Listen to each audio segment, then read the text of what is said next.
Ana, a senhora falando, né, e assim, eu lembrando, porque faz 2 anos, né, vai fazer 2 anos que eu concluí o mestrado, e assim, eu lembrando que minha pesquisa, eu peguei outro viés do contrato, né, mas eu também fiz essa análise de sala de aula.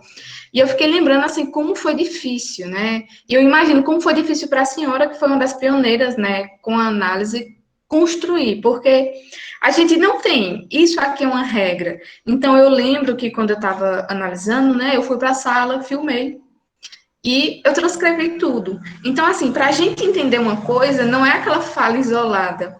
Então, eu tenho até hoje, eu guardo ali de recordação para me inspirar em momentos de dificuldade, porque foi para, assim, para elaborar, construir o corpo de análise é muito difícil. Porque você tem que ir e voltar. Então, uma fala do professor em determinado momento lá reflete uma atitude dele no passado. Então, você tem que ficar cruzando essas informações e tem que ficar. E, assim, por o contrato ele ser muito subjetivo, né? Não tem como a gente fechar uma caixinha, porque cada sala de aula que a gente vai analisar, a gente encontra coisas novas e a gente vai refletindo sobre aquilo, né?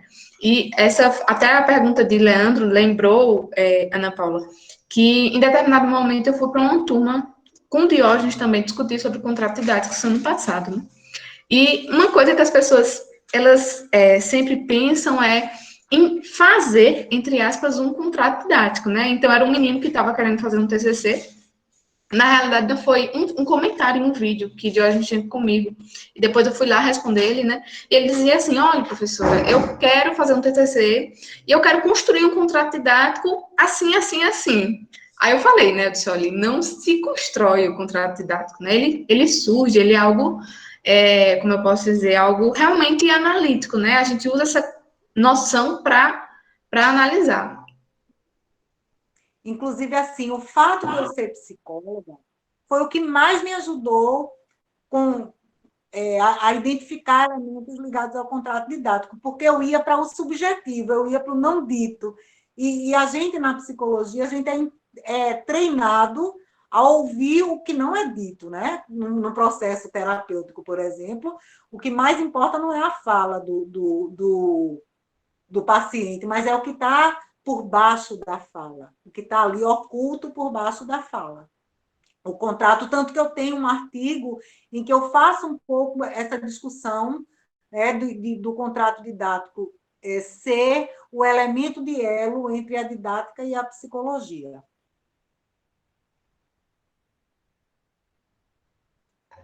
Fala só um pouquinho daquela questão que eu tratei, Ana, da crítica ao construtivismo e como é que fica a teoria das situações didáticas a partir aí da segunda metade da década de 90. Na verdade, a gente tem duas coisas aí, né?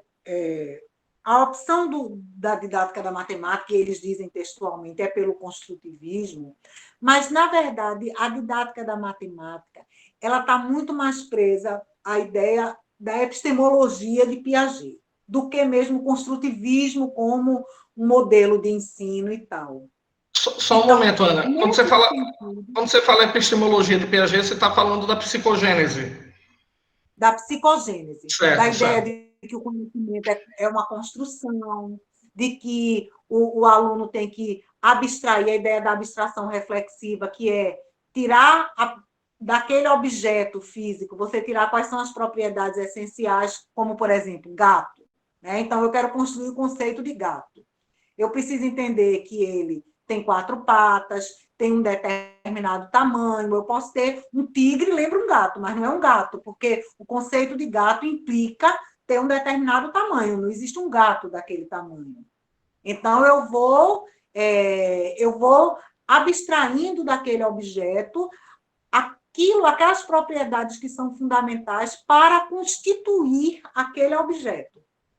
Então, por exemplo, a cor do pelo não é um conceito, não é uma propriedade fundamental para caracterizar gato. Porque tem gato preto, tem gato branco, tem gato malhado, tem gato marrom, tem gato de todas as cores. Então, cor de pelo não é algo fundamental, até certo ponto, porque não existe gato azul, não existe gato verde.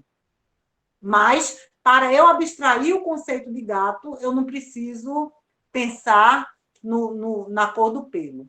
Então, é esse aspecto mais epistemológico, mais da psicogênese, de compreender que eu preciso abstrair as propriedades do objeto e que essas propriedades vão formar esquemas, e que esses esquemas, na verdade, eles não se formam no vazio, porque eles estão ancorados em esquemas prévios, e que eu vou levantar novas hipóteses, e que eu tenho a equilibração, o desequilíbrio, a assimilação, a acomodação.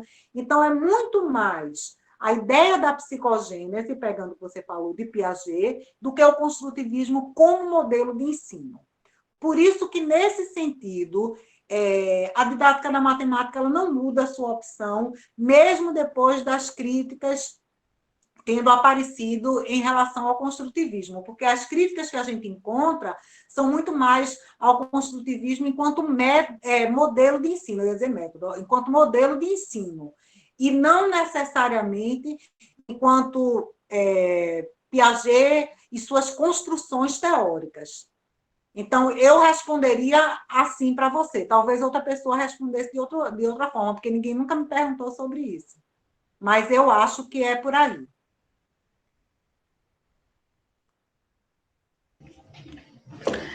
Ana, a Gilson levantou a mão, eu acho que ele quer fazer uma pergunta, né? Isso é Gilson. Me joguei aqui, eu achei o link e me joguei aqui dentro. Meu querido. Satisfação de revê-lo aqui. Muito tempo, né? Muito. Estamos de volta. Coisa boa. Então, veja só. Primeiro eu vou colocar aqui uma experiência que você faz parte dela, que foi desde aquele curso lá daquela complementação lá, né? 90 e alguma coisa por aí. Lembra daquela turma lá, né? Nunca esquecerei. Pronto, eu lembro que teve uma situação naquela turma, esse exemplo é muito interessante, eu acho que contribui com o debate. Que a gente vem de outras áreas e aí a gente tem esse contato com a educação, com psicologia, com o contrato e tal. E aí, alguém do nosso grupo, a gente saiu de lá com essa discussão de contrato didático e a gente foi tentar vivenciar isso, né? Eu cheguei na sala e digo, não tenho competência para fazer isso, não.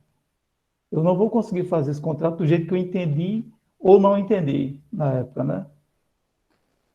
E eu lembro que teve um colega que fez um contrato didático com a turma. Geralmente as turmas da gente são turmas grandes, né? Muito diferentes e tal.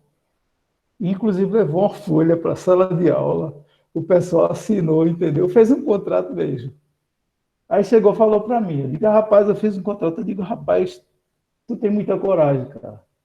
Ou tu tem muita habilidade, ou tu tem muita coragem. Tem muita competência, ou muita coragem. Aí quando foi uma semana depois, uma semana mesmo, ele chegou, estava, né, revoltado. Ele disse que entrou na turma lá, ralhou com a turma e pegou o contrato, fez assim, ó, acabou, rasgou. Assim, na frente da turma.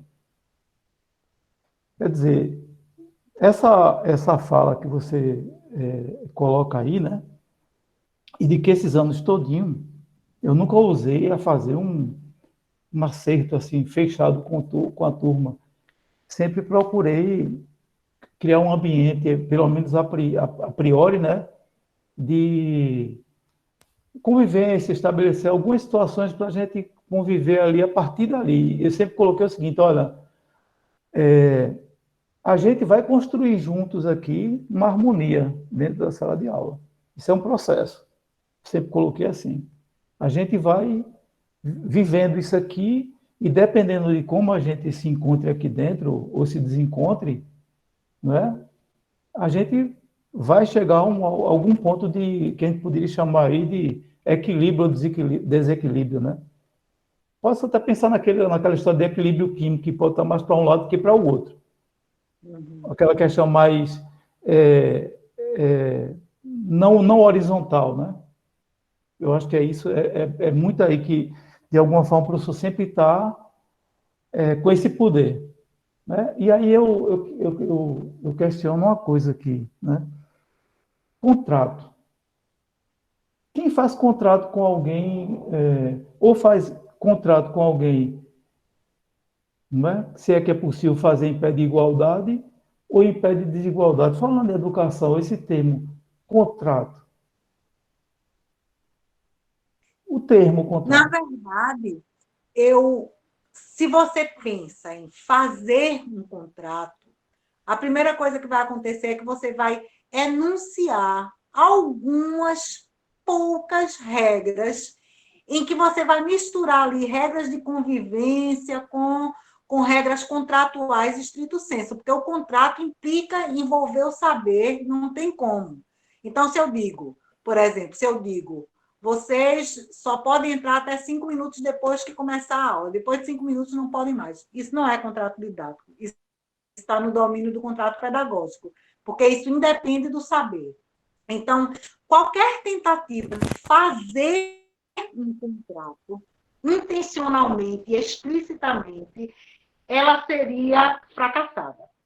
Por quê? Primeiro, porque você não conseguiria enunciar todas as regras. O contrato diz muito mais do implícito do que do explicitado e do explicitável. Primeira questão é essa. Segunda é que, pela própria dinâmica do contrato, ainda que você, num esforço sobre-humano, conseguisse anunciar ali as regras de contrato e colocar no papel, em 2, 3 dias de aula, boa parte dessas coisas iriam por água abaixo, porque não é explicitável. As regras de contrato, elas não são explicitáveis do mesmo jeito. Isso vale para a regra de convivência pai, mãe, filho, marido e mulher. Você pode até dizer assim, ó, a gente está casando hoje, bora casar, a gente está casando hoje. Vamos colocar no papel tudo que você pode, tudo que eu posso, tudo que a gente tem que fazer. Em 2, 3, 4 semanas, um monte de coisa já está aí rompida e renegociada. Então, o contrato não é algo que se faz de uma vez por toda, nem se faz de partida. O contrato didático ele é feito e refeito, construído, reconstruído, destruído, desfeito e refeito ao longo da relação contratual. O contrato didático é uma coisa que acontece enquanto a dinâmica está sendo vivida.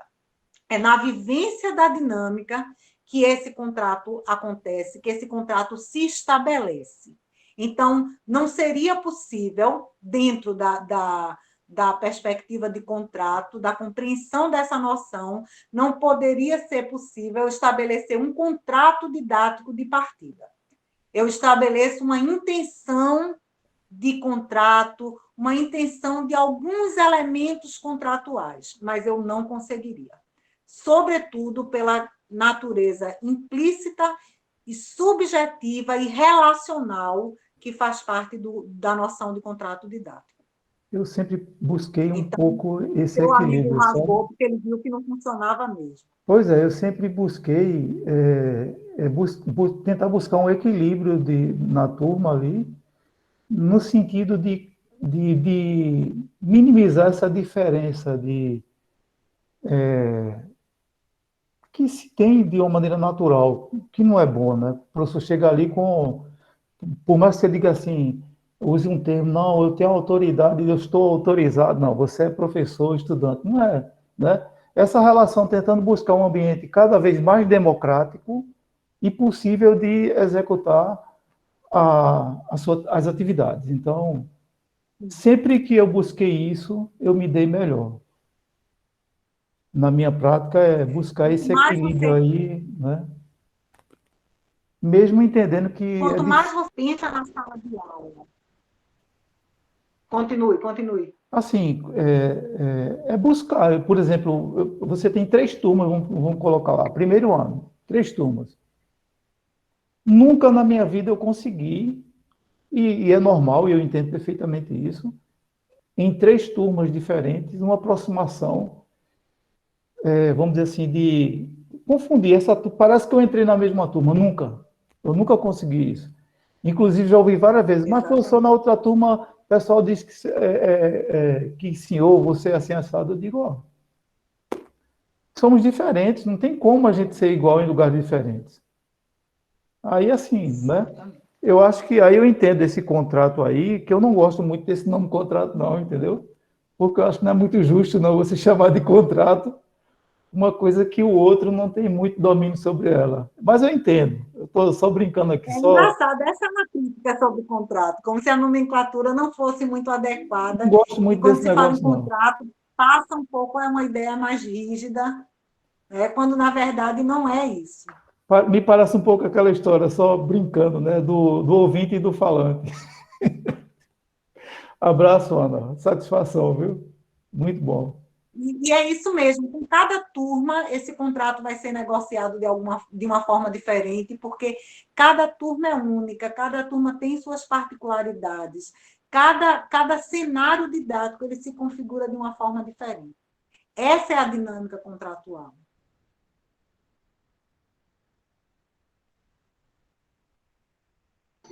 Obrigada, Gilson, pela incitação, né, do debate. Alguém mais gostaria de fazer alguma pergunta? Enquanto alguém se manifesta, só um comentário, né, Ana? Porque a senhora falando, eu me lembrei daquela pesquisa que, inclusive, a senhora orientou, que analisava justamente isso, né?